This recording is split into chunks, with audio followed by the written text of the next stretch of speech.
को मैंने पहले एंडोस्पर्म के बारे में बताया था। सीड के 3 पार्ट होते हैं, देख लीजिए इधर। एक को सीड कोट कहते हैं, एम्ब्रियो और एंडोस्पर्म। सीड कोट और एम्ब्रियो का जिक्र हो चुका है, यहाँ पर हम एंडोस्पर्म की बात करते हैं। देखिए इधर एंडोस्पर्म की बात करें, जाइगोट एक तरह का सेल है, डिवीजन के बाद एम्ब्रियो बनाता है। ठीक है, एम्ब्रियो के बाद सीड जाके जर्मिनेट होती है। एम्ब्रियो के आपके 2 पार्ट पढ़ चुके हैं, एम्ब्रियोनल एक्सेस और कॉटलिडल। एंडोस्पर्म क्या करता है, एंडोस्पर्म में फूड प्रेजेंट होता है। ठीक, इधर देखिए, अगर हम लोग डाइकॉट सीड की बात करें तो इसमें एंडोस्पर्म यूज हो जाता है, यानी खर्च हो जाता है, और कॉटलिडन वेल डेवलप होते हैं। और डाइकॉट सीड की बात करें तो जब इसमें एंडोस्पर्म खत्म हो जाता है, इसी वजह से इसे हम लोग नॉन एंडोस्पर्मस कहते हैं। इसके लिए एक सिंपल सी ट्रिक आपको याद करना है। इसके एग्जांपल के लिए जीपीओ एक फेमस जगह है लखनऊ में, जिसे हम लोग बोलते हैं जीपीओ। जी मतलब ग्राउंडनट, पी मतलब पी, ओ मतलब ऑर्किड। तो इसमें देखिए जीपीओ यानी जीपी, ये है डाइकॉट सीड, नॉन एंडोस्पर्मस। पर ऑर्किड एक मोनोकॉट है, ये एक्सेप्शन है, ये भी नॉन एंडोस्पर्मस है। ऐसे ही मोनोकॉट सीड की बात करें तो ये एंडोस्पर्मस होते हैं। इसके लिए एक ट्रिक है BMW SC, यानी BMW सुप्रीम कोर्ट ने ली। तो BMW ये एक तरह के मोनोकॉट हैं जो कि एंडोस्पर्मस हैं।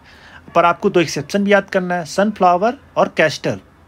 ये एक डाइकॉट है, उसके बावजूद भी एंडोस्पर्मस हैं। डाइकॉट नॉन एंडोस्पर्मस होते हैं मेनली, पर ये 2 जो हैं वो एंडोस्पर्मस हैं। ऐसे आपने यहाँ पे पढ़ा था कि जो डाइकॉट सीड की बात करें तो ये मेनली नॉन एंडोस्पर्मस होते हैं। बट एक एक्सेप्शन यहाँ आपको याद करना था, मोनोकॉट जो ऑर्किड था, वहाँ पर आपको 2 और याद करना है डाइकॉट का। चलिए आगे देखते हैं। हम बात करते हैं फीमेल गैमेटोफाइट की, जिसे हम लोग एम्ब्रियोसैक बोलते हैं। ठीक, मेल गैमेटोफाइट 2 गैमेट होती है। एम्ब्रियोसैक की बात करें तो इसमें एक सेल होता है, 2 सिनर्जिड होते हैं, 3 एंटीपोडल सेल होते हैं, 2 पोलर न्यूक्लियाई होते हैं। ठीक, जो मेल गैमीट होती है इसमें 2 तरह की गैमीट होती है। एक गैमीट जाके फ्यूज होती है एक सेल से, और fusion of male and female gamete, इसी को ही सिनगैमी कहते हैं, दैट इज फर्टिलाइजेशन। फॉर्मेशन होता है जाइगोट का। और फर्टिलाइजेशन के बाद सिनर्जिड दोनों और 3 एंटीपोडल सेल डीजनरेट कर जाते हैं आफ्टर फर्टिलाइजेशन, डीजनरेट।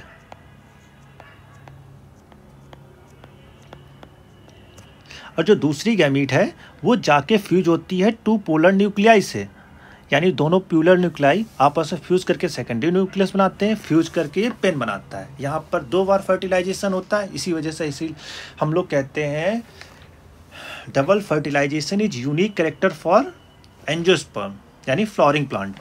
अब देखिए, फ्यूज करके पेन बनाएगा, प्राइमरी एंडोस्पर्म न्यूक्लियस, इसकी ये ट्रिप्लॉइड होता है, डेवलप करके एंडोस्पर्म बताता है। एंडोस्पर्म क्या करता है, प्रोवाइड करता है नरिशमेंट टू डेवलपिंग एम्ब्रियो। अब बात करते हैं फर्टिलाइजेशन।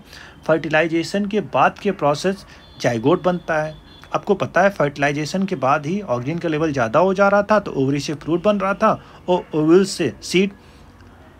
जाइगोट के बाद एम्ब्रियो बनता है, एम्ब्रियो के बाद सीड फाइनल प्रोडक्ट है सेक्सुअल रिप्रोडक्शन का। सीड जाके जर्मिनेट कर जाती है। अब हमको बताते हैं कि एम्ब्रियो अगर विदाउट फर्टिलाइजेशन बने तो उसे हम लोग एपोमिक्टिक सीड कहते हैं। इसके एग्जांपल हो गए सिट्रस एंड मैंगो।